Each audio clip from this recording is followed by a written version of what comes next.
Hello everyone, ಎಲ್ಲರೂ ಹೇಗಿದ್ದೀರಾ? Welcome back again to my YouTube channel. ಇದು ಥರ್ಸ್ಡೇ ಈವ್ನಿಂಗ್ ಬ್ಲಾಗ್. ನಿನ್ನೆ ಅಮಾವಾಸ್ಯೆ ಇತ್ತು, ಅಂದರೆ ವೆನಸ್ಡೇ.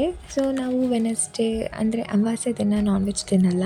ಸೊ ಅದಕ್ಕೆ ಇವತ್ತು ಏನಾದರೂ ಮಾಡೋಣ, ತರಿಸ್ಕೊಳ್ಳೋಣ ಅಂತ ಅಂದ್ಕೊಂಡೆ. ಬಟ್ ಆಲ್ರೆಡಿ ಟೈಮ್ ಆಗಿಬಿಟ್ಟಿತ್ತು. ಸೊ ಅದಕ್ಕೆ ಯಾಕೆ ರೆಡಿ ಟು ಕುಕ್ ನಾವು ಟ್ರೈ ಮಾಡಬಾರ್ದು ಅಂತ ಅಂದ್ಕೊಂಡು ರೆಡಿ ಟು ಕುಕ್ಕಲ್ಲಿ ಕಾಂಬೋ ಆಫರ್ ಇತ್ತು.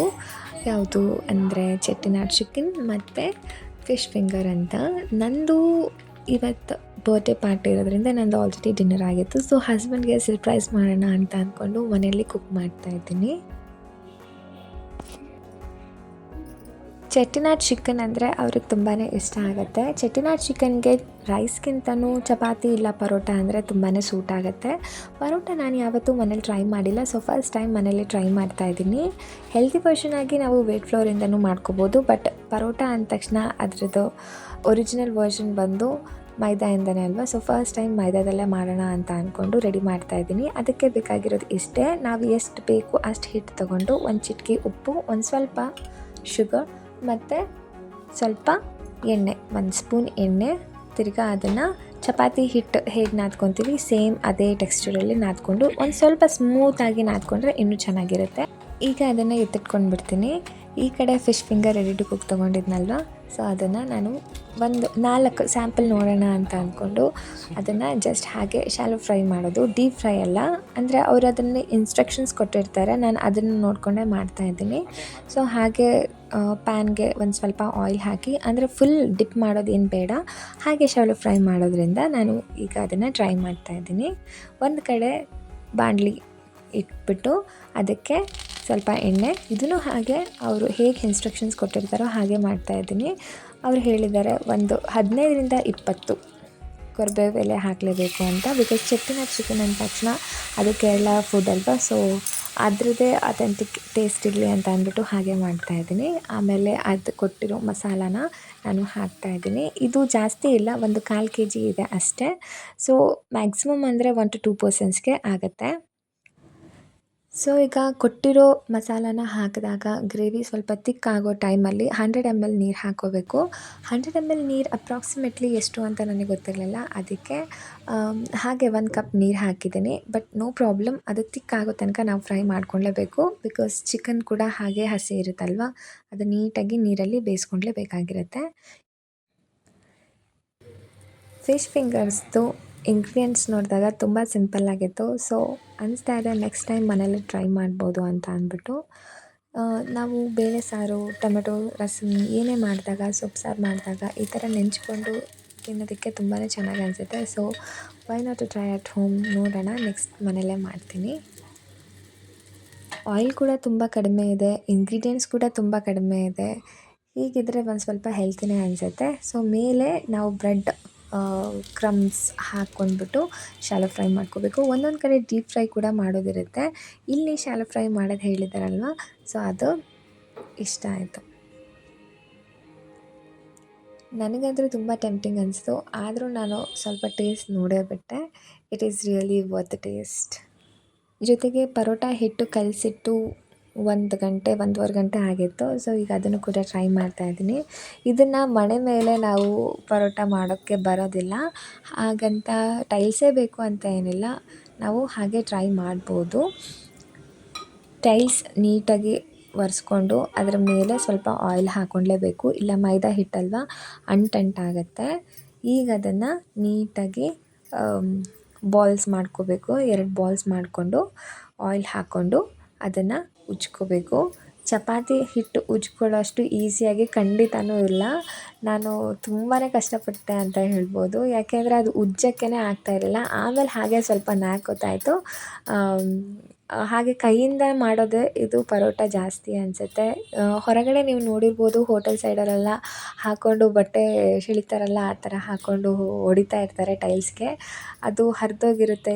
ಏನಾದ್ರೂ ಚಿಂತೆ ಇಲ್ಲ, ಅಷ್ಟೇ ಟೇಸ್ಟ್ ಚೆನ್ನಾಗಿರುತ್ತೆ. ಎಷ್ಟು ನಾವು ತೆಳುವಾಗಿ ಉಜ್ಕೊತೀವೋ ಅಷ್ಟೇ ಟೇಸ್ಟ್ ಚೆನ್ನಾಗಿ ಬರುತ್ತೆ, ಅಷ್ಟೇ ಲೇಯರ್ ಬರುತ್ತೆ.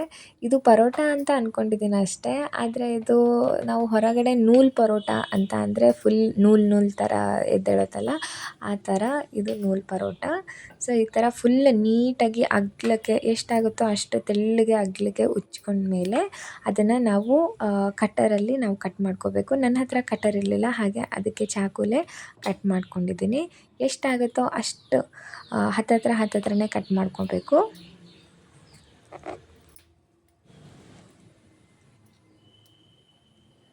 ಹೀಗೆ ಇದು ಒಂದು ಮಾಡ್ಕೊಂಡ್ಮೇಲೆ ಇನ್ನೊಂದು ಬೌಲ್ ಅದನ್ನು ಕೂಡ ಹೀಗೆ ರೆಡಿ ಮಾಡ್ಕೊತೀನಿ.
ಸೊ ಹೊರಗಡೆ ಸಿಗೋ ಪರೋಟನ ಮನೇಲಿ ಮಾಡಿದ್ದೀನಿ ಫಸ್ಟ್ ಟೈಮ್. ಅದು ಎಲ್ರಿಗೂ ಫಸ್ಟ್ ಟೈಮ್ ಚೆನ್ನಾಗಿ ಬಂದೇ ಬರುತ್ತೆ ಅಂತ ಹೇಳೋದಕ್ಕಾಗೋದಿಲ್ಲ. ಫಸ್ಟ್ ಟೈಮ್ ಟ್ರೈ ಮಾಡ್ತಿರೋದಲ್ವಾ, ಏನಾದರೂ ಒಂದು ಮಿಸ್ ಆಗೋ ಚಾನ್ಸಸ್ ಇರುತ್ತೆ. ಈಗ ನಾನು ಮಾಡಿದ ಪರೋಟ ಅಲ್ಲಿ ಟೇಸ್ಟ್ ತುಂಬಾ ಚೆನ್ನಾಗಿತ್ತು ಅಂತ ನನ್ನ ಹಸ್ಬೆಂಡ್ ಹೇಳಿದ್ರು. ಆದರೆ ಒಂದು ಸ್ವಲ್ಪ ಅದು ಗಟ್ಟಿ ಆಗಿಬಿಡ್ತು. ನಾನು ಹಿಟ್ಟು ಕಲಿಸ್ಕೋಬೇಕಾದ್ರೆ ಇನ್ನೂ ಒಂದು ಸ್ವಲ್ಪ ಸ್ಮೂತಾಗಿ ಕಲಿಸ್ಕೋಬೇಕಾಗಿತ್ತು ಅನಿಸುತ್ತೆ. ಸೊ ಇದು ಇವತ್ತಿನ ನನ್ನ ವ್ಲಾಗ್ ನಿಮಗೇನಾದರೂ ಇಷ್ಟ ಆಗಿದ್ದರೆ ಪ್ಲೀಸ್ ನಿಮ್ಮ ಫ್ಯಾಮಿಲಿ ಫ್ರೆಂಡ್ಸ್ ಜೊತೆ ನನ್ನ ಈ ವಿಡಿಯೋನ ಶೇರ್ ಮಾಡಿಕೊಂಡು ಹಾಗೆ ನನ್ನ ಚಾನೆಲ್ನ ಸಬ್ಸ್ಕ್ರೈಬ್ ಮಾಡ್ಕೊಳ್ಳಿ. ನನ್ನ ಹಸ್ಬೆಂಡ್ಗೆ ಇದು ಇಷ್ಟ ಆಯಿತು, ಚೆಟ್ಟಿನಾಡ್ ಚಿಕನ್ ವಿತ್ ಪರೋಟ. ಇನ್ನೂ ಸ್ವಲ್ಪ ಮಾಡಬೇಕಾಗಿತ್ತು ಅಂತ ಹೇಳಿದ್ರು. ಸೊ ಅವ್ರು ಇಷ್ಟ ಆದಮೇಲೆ ನೆಕ್ಸ್ಟ್ ಟೈಮ್ ಮತ್ತೆ ಮಾಡ್ತೀನಿ.